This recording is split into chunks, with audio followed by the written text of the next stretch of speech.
basically start out with saying what the story is, Yep. and then go out. Just like usual, Yep. however you want to do it. Yep. All right, I can start off describing it, and then you can fill in details. Basically, so what happened in this story is that it's based on an island in the middle of the ocean, and so there's been an attempt to get a ministry started on this island for a while now. However, it has been struggling, and the reason is because they haven't experienced pretty much a legitimate conversion. So oftentimes, a native will say that they will follow God, but then when the missionary leaves, they'll just kind of return back to their old lifestyles. And so they then made I'm blanking on it now, a Bible training center in the jungle for the Indians there, and it had pretty much the first successful conversion. That's what it seems like. The person that Esteban, he has shown the fruit of being a genuine believer, and it seems to be a legitimate conversion. And it's a conversion that the missionaries are very excited about. So naturally, they tell their mission council, and the mission council sends someone out to check on what's going on there. And when they find out that Esteban, the person who has a legitimate conversion, has multiple wives. And so the mission council is not very happy about that. And so they call the missionary out of the area, and they have a meeting, and they basically put him into a situation where he can either, Esteban can either divorce his wife or be kicked or put out of the church. So that's the summary of the situation. Do you want to add anything, Jules? I don't know. Pretty much summed it all up. I think you pretty much summed it all up, that it was basically just up to, he was a faithful servant and they had him as one of the leaders in the church, kind of helping the high schoolers in the Bible school, but then found out that he had 2 wives, and that's when everything kind of went downhill from there. So I think you did a pretty good job of summing it up.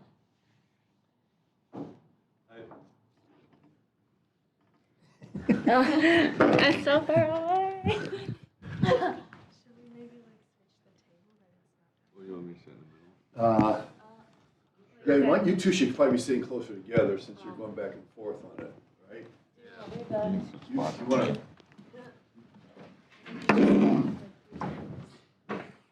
put the tables the other way, and then we're all closer together, because we're going to have to be handing them out. Or if we just put this in the middle and then put them together, Yeah. then it's closer.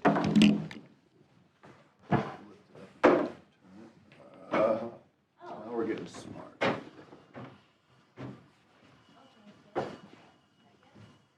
No, still stay. Oh, that doesn't matter, I guess. Yeah. Yeah, now we can hand it across more easily. Well, you might as well stay over there now that you're there. Okay, I was like, I don't know what. Abraham, you can go this way.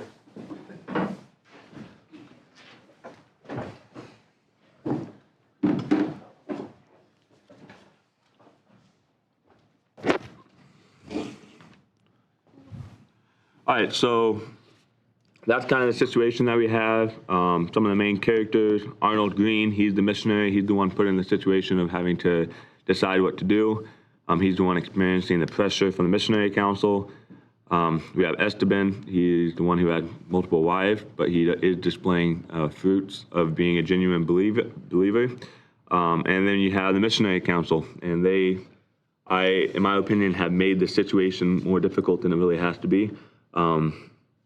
They are demanding the missionaries either discipline Esteban out of the church or demand him to divorce his wife. So the way, I guess I'll just jump into it. The alternative that I would prefer,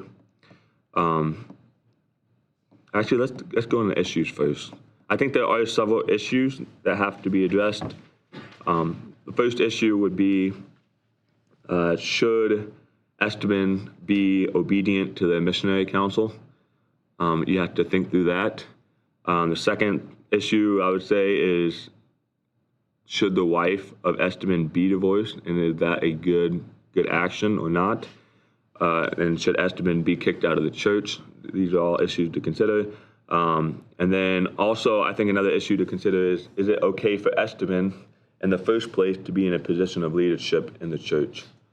So I think those are all several of the issues that need to be addressed. Anything?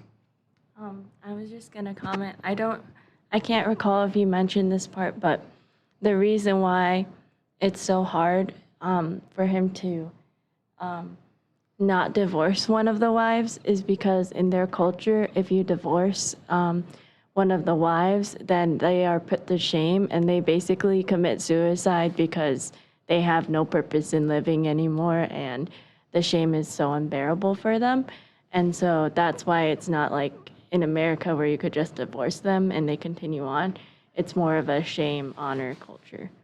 So Yeah, and also to add to that, not only will the one of the wives commit suicide most likely, but she may potentially be killed by her father, which is another danger to consider if divorcing that wife.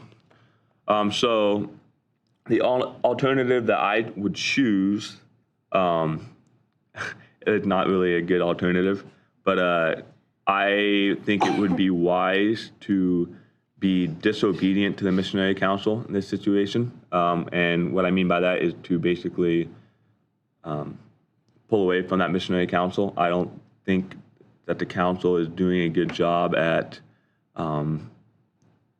being flexible for the missionary, and they're kind of putting the missionary in a bad situation here. The missionary council kind of seems to be out of touch with what is going on. And then I would say after that, after pulling away from that missionary council, I think Arnold Green should recognize that he shouldn't put Esteban in that position of leadership in the first place. I don't think that was wise. And I think if he does remove Esteban from that church leadership, then it will provide him with the opportunity to communicate with the church the requirements of being in church leadership, which would mean teaching that polygamy is wrong. And so that's why Esteban couldn't hold that position of leadership. And then I wouldn't demand for Esteban to divorce his wife because of the dangers that are associated with that, and a lot of other practical reasons. I thought it was interesting because we had to take different views. So I was like, oh man, now I gotta be like devil's advocate because I was reading through it and studying, and I'm like, man, I agree with James's view, but I'm too late to that. But anyways, I was just like, you can take whatever view. And then my conclusion was that I decided to go with the missionaries, or not the missionaries, the mission agency. I decided to go with them, and the reason why is because I found that their stance was biblical, like you shouldn't have more than one wife. It is stated several times throughout the Bible that you should only have one wife and have union with them. And so they're basing it off of the Bible, and they have a biblical view. And I think the reason why they want to have him excommunicated from the church, or at least like not be a member there anymore, is because it goes against the Bible, and it also, like, if he's allowed to stay within the church and have these wives, what will the other exceptions be in the future, where you'll have people who like maybe will claim to be Christians and then have another wife, but then they'll point back to him and be like, I'm just like him in the aspect of all these things. Why can he have two wives and I can't? And so it kind of complicates the issue a little bit more through having that. And then I say that the Greens should stay within their agency just because they seem to be new to the field. I don't exactly know how long they've been there, but from judging from the story, it sounded like James had said, there were a lot of missionaries that came and went. And it seemed like they kind of were just new to the culture and they're just learning a lot about it, which points out that they don't really know a bunch about this culture and are kind of new to the missions field. So I think that they should stay within their missions agency because the agency will have experience with like certain conflicting issues when it comes to cultures, and that it would be able to help guide them through it and show them why they believe that. In the mission fields, like or the mission agencies, it's kind of like a scale. I read in one of the books that it's like a scale example where like you're giving a whole picture of your life, an American will give a whole picture of their life. And they'll do like a scale and they'll have like arrows pointing up and arrows pointing down. And majority of the time it ends up being like better in the end. And so they have the long-term view of this will be hard in the moment, but it'll be better in the end. So yeah. Yeah, one of my pushbacks against one of those arguments, at least, is Jewel made a comment that it is wise for him to be a one-man and one-wife situation. But my question would be, considering like scriptural context of Abraham having multiple wives and seeing how he was never commanded specifically by God to put away those wives. I'm guessing that. I just wonder what your thoughts on that are. Like my thoughts? Yeah. I didn't know you were opening it up for discussion. My thoughts were that is hard, and that's definitely something that came up to mind when I was like writing out the pros and cons. That was like in the Bible, and that was what he did, and he wasn't like commanded to divorce all the things. But also, a lot of those times, it wasn't always a good situation. Like, there were times where I think it was Abraham who was promised a son and then didn't have a son, so he went to Hagar and then had a son through Hagar. And then there was a whole drama through that, and that was not God's will. He was deciding to wait, or he could have decided to wait on God, but no, he decided to have another relation and force his way through it. There are other instances in the Bible where I found where like David had more than one wife and, had a lot of different relationships with people who weren't even his wife. But it does like point out specific passages where it says, cling to the wife of your youth. And it doesn't mention like specifically a lot of wives, if that makes sense. Like staying faithful to the one true love, like it says a bunch of times in like Song of Solomon. That's just what I found. Like, it's a good view though. That's something I came across.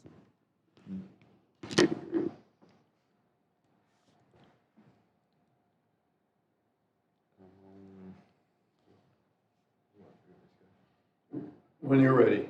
Okay.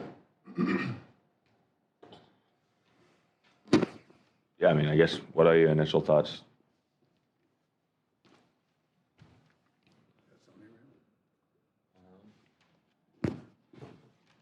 Well, the Bible does say that if you're going to be an elder or a bishop, whatever the Bible term for it is in 1 Timothy, that you have to be the husband of one wife. So I think he could still be a member of the church, but he probably shouldn't be serving in leadership.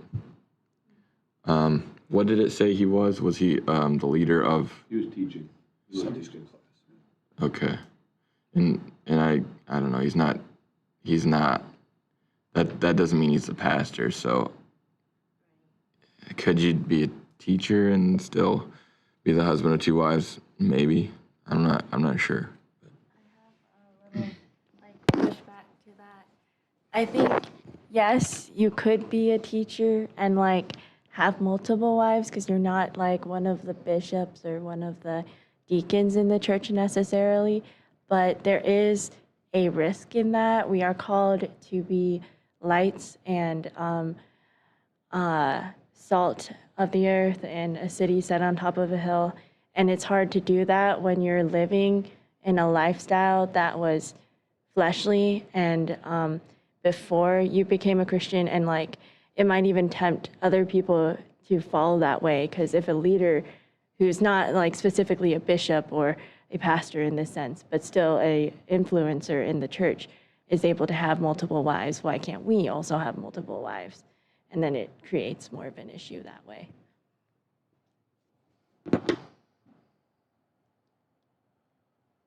Ask a question? James, if there were no danger on her life, let's say that the culture didn't have that stigma, she committing suicide, her father killing her, and she could just walk away and be okay, would you change your view? That definitely makes my view a little easier. I would probably, personally, I would not change my view.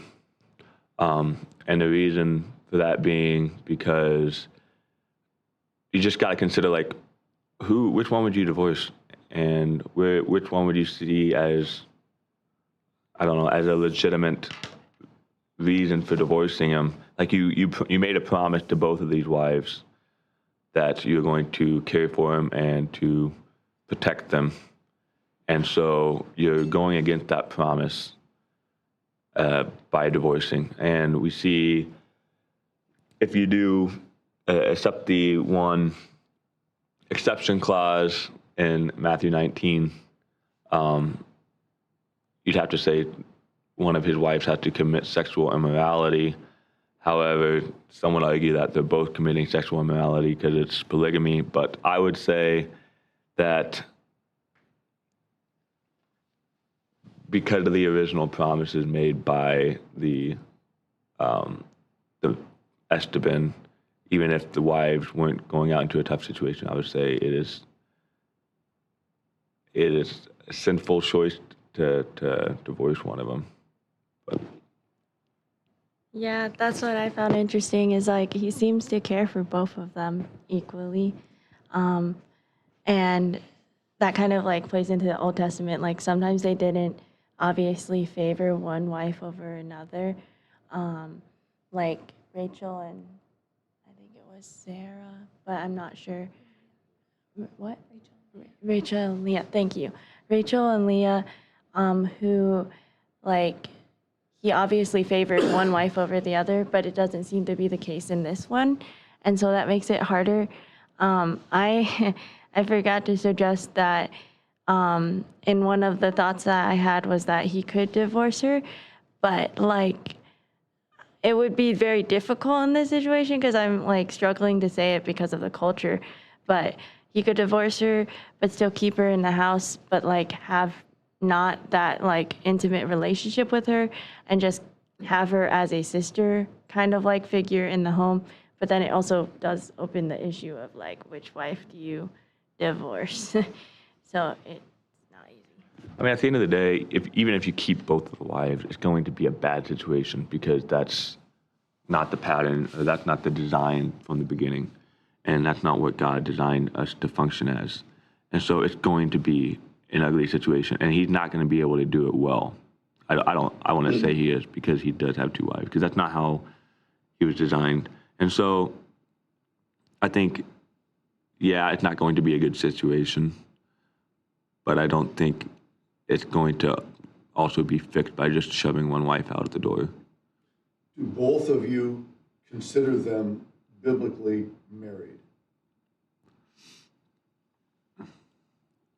My initial response is biblically, I would say, Before God, does God view them as legitimately married to both, him to be legitimately married to both wives?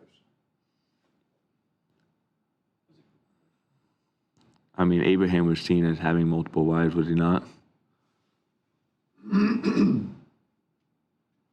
Who was the other one? Sarah and Hagar wasn't his wife. She was the handmaid.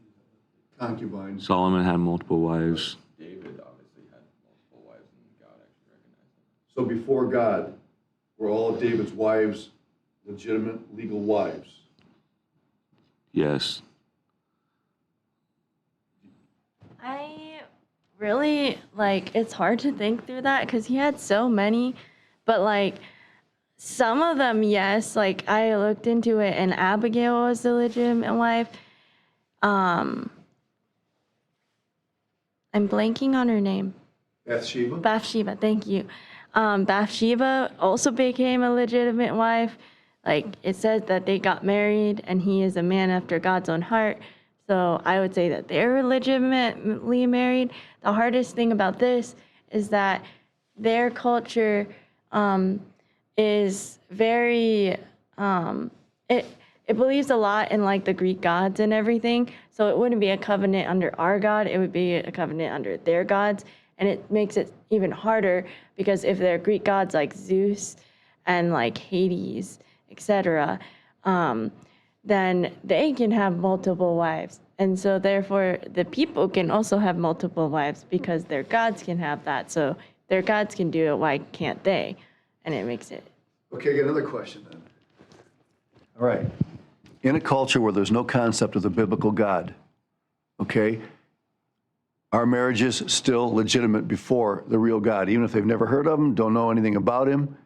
In other words, is the legitimacy of marriage only possible when there is a recognition of the true God, creator God of the Bible? In cultures where he's not known, are the marriages still viewed by the true God as legitimate marriages? I don't think that's a question that we've specifically asked in the other ones that were related. Yeah. I don't know if the question was for anybody, but I was just thinking of in government how God appoints those who are rulers, and some of them aren't people that recognize God or even believe in God, but they're still legitimately the rulers because he allowed them to be there. I think it kind of is the same in marriage. God created the institution of marriage.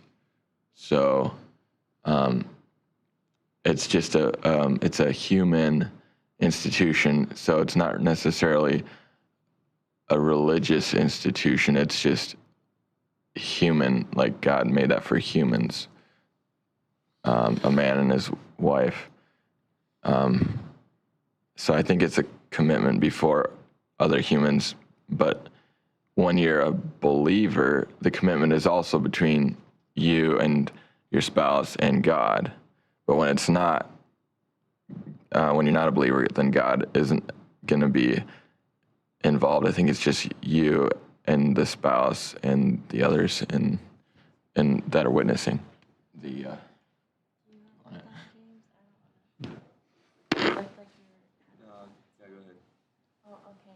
I was gonna say that I just thought of, and I didn't look into this, but I thought of how wives are supposed to submit to their husbands even when their husbands are unbelievers, and like that's biblical for them to do, even though their marriage wasn't like recognized by, or they weren't recognizing God with their marriage. When she became a believer, she's all of a sudden recognizing God, and God doesn't say, leave your husband now because it wasn't officiated by me. He said, submit to your husband. And so that's what I would say to that. We have that problem kind of in Germany because in Germany you have to get married legal before you get married in the church, because like the pastor can't do the legal marriage. Like it has to be someone that like works in the city. And so it's always like, are you married when you get married legally, or are you married when you get married 2 days later when you get married in the church? And I think you're married like legally when you get married. And like as Jules said, it like Paul talks about how even if one is an unbeliever, you're like still married and you should be together, and not like it's not all of a sudden not a marriage just because someone's not a believer or anything. So I think God gave authority to people to like have a marriage, and Yeah. So what's the point of the church wedding then if they're legally married before the law? So that they're married before God. They're not married before God when they're legally married? Well, yes. Some people, like, I think my dad would say I don't know, he kind of would say you should get married in the church for sure to be married.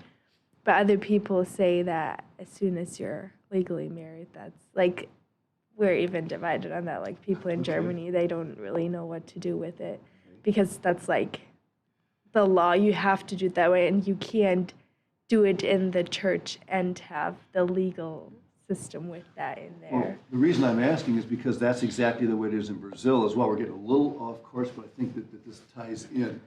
In Brazil, you are legally married before you go to the church. So those who come to our church to get married in our church are already married Yeah. before God Yeah. and before the law. And I mean, before. you already get like the other person's name. So like legally like you are a couple, or like, yeah, by the law you are, so.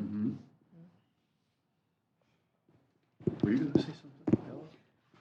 This might be off track too, but I was just thinking if someone getting married just before the law and they're not believers, in our eyes as Christians, if that's not true marriage because they're not married before the Lord, then you could almost go to like gay marriage being legalized and stuff, because why should we care if they're not really married before God anyways? So whatever, just let them legalize it. You know what I'm saying? So Yeah, part of the issue here is that when God instituted marriage, okay, how many unbelievers were there in the world? None. There wasn't an issue of believers or unbelievers, or the people of God and people who are not of God. And so we have to ask that question. When sin came and all of a sudden you have the people of God over here and you have those who are not his people here, those who follow God here, those who follow idols here, then the question is legitimate. Okay, what about those who live, in Esteban's society or whatever? Are they truly married? If they're not, then that means every time somebody comes to Christ, then they have to be married. But you made a good point in saying that Paul considered them married before God, even because when they came to Christ, when one of them came to Christ, they would still be considered legally married in the eyes of God. Yeah. I was gonna say to the gay marriage thing, I don't know if this goes along with what you were saying, but like I thought of that as different because man and woman is okay in God's sight, and that's how he created it. And a man should leave his father and mother and be united with his wife. But then there's also the other passages with the gay marriages and lesbian marriages where it literally says, this is wrong. I do not condone this, and I'm letting them go to their sinful passions. It doesn't say that with a marriage between a man and woman. So I would say that's a little different just because of God directly calling that one sin and not calling the other one sin. And I also thought of, like, I think with America at least, the reason why we get married in a church is because, well, that's one way we do it, but also it's like tradition, and it's just more of we've always done it, why not do it continually? It's not like it means anything. It's just more of a fancy building party area for them. So I don't know. I could be wrong.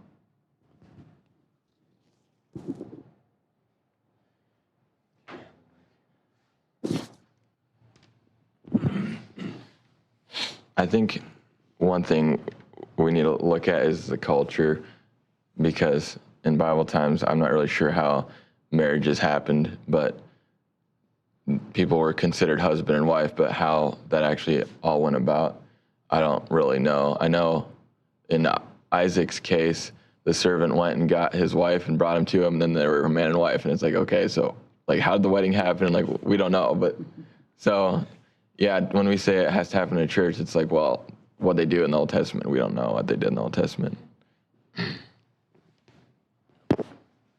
Like, I've researched it a little bit and seen different things about how they do marriages in the Old Testament, and it's interesting because, like, the guy will go and he will talk to, like, her dad, and they don't even talk to her at first. And then they agree that, you know, he wants to marry his daughter, and then eventually the dad will talk to his daughter. They'll get an agreement. And then the guy goes out, and for a period of time, I don't remember how long it is, it's like several months, or sometimes maybe it's not a period of time, but it's like they have to build a house. Once he is finished building his house, he is ready to get married. And so the father waits for him, and then he goes back to the father and he signs a contract. So then they're like legally married, but they don't actually get married until a period after that, when they have like a wedding ceremony and they have like this big procession to the actual house, and they like have their feastings and things.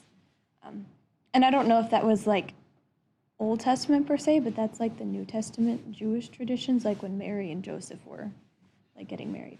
But I don't know, but it's interesting because then they sign the contract, so then it's like, are they married then, or are they married when they actually go have the ceremony and the procession when they're actually getting married together? Because that's like the whole betrothed idea, because he signs a contract, then they're betrothed, then they get married. I don't know. It's interesting. Did you guys expect this to take this turn? So really what we're doing is for whatever reason, this discussion has kind of come around to what is marriage? When is because by asking the question, you know, is it in the law courts? Is it when the pastor says, I pronounce you man and wife? Does that mean that before he pronounced them, they weren't, even though they went to the legal, you know, authorities? Or, as some actually hold, they're not truly married until they have consummated the marriage in bed. And the sex relationship is what constitutes marriage, which is why, and the reason some say that is because it says that, you know, in the Bible, so-and-so took so-and-so into his tent, and she became his wife. Well, I think reading between the lines, we say, oh, okay, that's how they became husband and wife. Well, that begs the question then, if someone does have sexual relations outside of marriage, should they pick up that person as a wife? Yeah, in other words, Yeah. if you commit prostitution, are Yep. you suddenly married? Yep. Are you saying, like, are you married, or should you then have? I'm saying, like, say you're in high school and you make some bad mistakes and you get into sexual relationships with another girl, and then at age 23 you look back and you're like, oh, I should be married to that person, but I'm already married. Do you pick up another wife? James, I mean, when I was growing up, it was common to hear somebody say, oh, you know, they went to bed together, now they have to get married. And that was a common statement. It was just assumed that if they committed sex, they had to get married. I remember hearing a lady in our church say that about somebody in our youth group that had relations with a staff member's daughter. It was and she said, no, they have to get married. So we're not exactly on the subject, but, you know, you're welcome to comment on that if you want. Well, I don't think that's a good idea, because that person might not be a believer. And so even if you get married, well, then that brings up a lot of other issues. Now you're married to someone who's not a Christian. Things might get really tough. You might end up getting divorced, and that's a whole nother thing too. Well, and if you think of it, think about this. If you say, okay, they had sex, so they have to get married, essentially what you're saying is that's what constitutes marriage, so they have to, in other words, they're married, which means that doesn't make any sense, because then when David commits, you know, well, that's a little different, but yeah. So, yeah. I would kind of like pitch in the fact that, like, sometimes in extreme cases, like with rapes and everything like that, oh, like the rapist became a Christian. All of a sudden, you see all these, or this person that you rape, do you have to marry them? They would probably obviously say no. And also that is totally fine because they offended you. I think you just need to mend that relationship.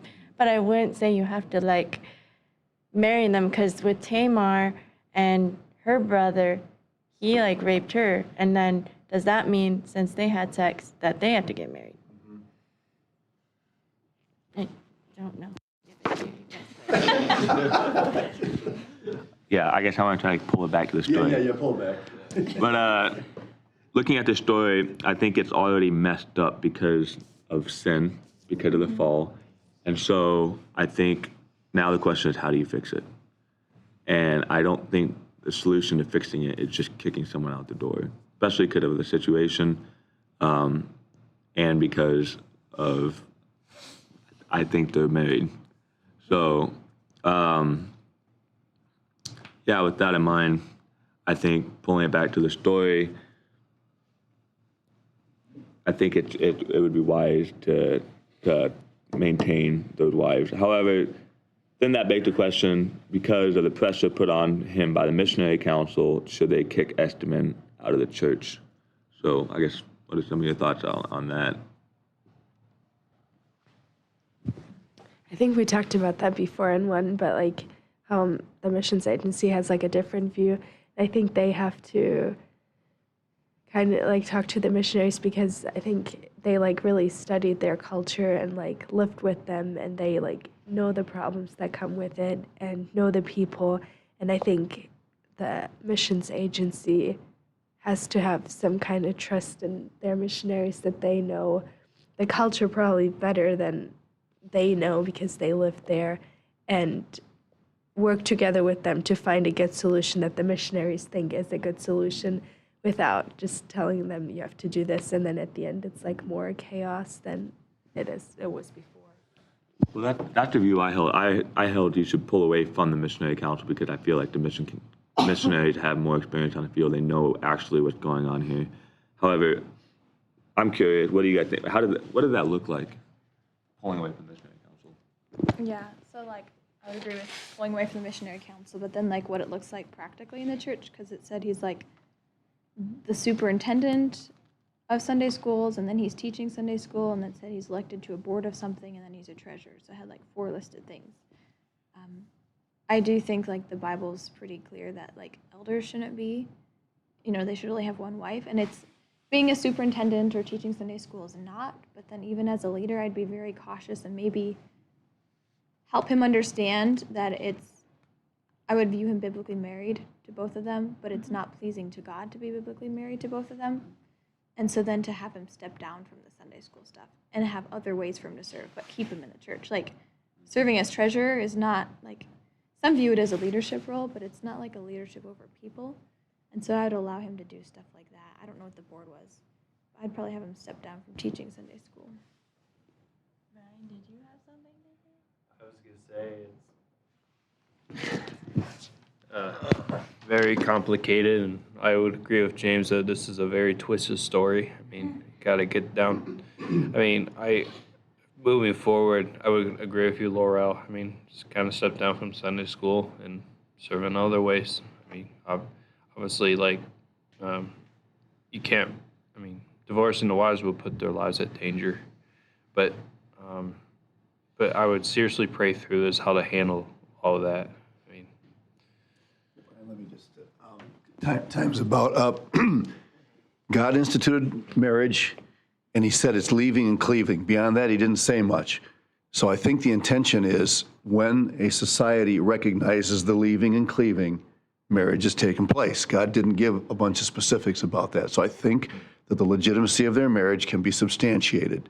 Okay, it is not God's ideal that we marry more than one because of the way he established it. It does not mean that he does not recognize that other marriages are legitimate. They're legitimate before him, even though they may not please him. I also agree that to take him out of the church is going beyond biblical grounds. For him not to be an elder or bishop or a deacon, definitely.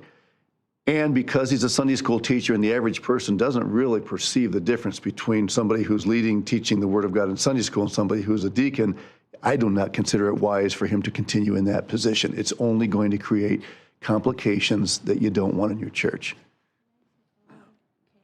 You can go. I've talked a lot. Go ahead. I was add on to that. I think by asking him to step down and by him maybe doing so in humility, it does create that opportunity to be like, this is what's going on to the church. This is why we're doing it. And this is why you shouldn't only be the husband of one wife. I'm going to go back to being devil's advocate and quick say that in the missions agency's defense, though it might also just be their issue, but in their defense, they have had like 40 years of trying to reach these people and like a bunch of fails along the way, or people coming and going, and no, like James said, like solid Christians. And so they're probably afraid of, if we let him stay in the church and stay in the ministry, then we have to let all the other people and have their exceptions for them. And then where do you draw the line? So I know time is up. I would say that be careful that you don't remember, every case has a theological and a practical prong, right? Be careful that you don't allow the practical side to trump the theological side. There are times when you do what's theologically correct, even if it creates difficult situations, because you want to stay within bounds of what you believe the Bible teaches. And it's easier sometimes to say, well, we're not going to do that because it could cause this problem. Just be careful that you don't let the practical be the tail that wags the theological dog. Okay, that's all I'm saying. It's tough. All right, so yeah, we're out of time. But hey, good. It took a couple of twists and turns that we weren't expecting, but it's okay because we've talked about polygamy and other case studies, and so this kind of added a little bit of extra stuff. Yeah, you guys did a good job. I threw you under the bus at all. I was not trying to do that. Well, no, that's the idea. The idea is for you guys to take it from sides on. I felt like I threw you under the bus a lot, and I felt really bad. I'm like, I feel terrible. I was just recording.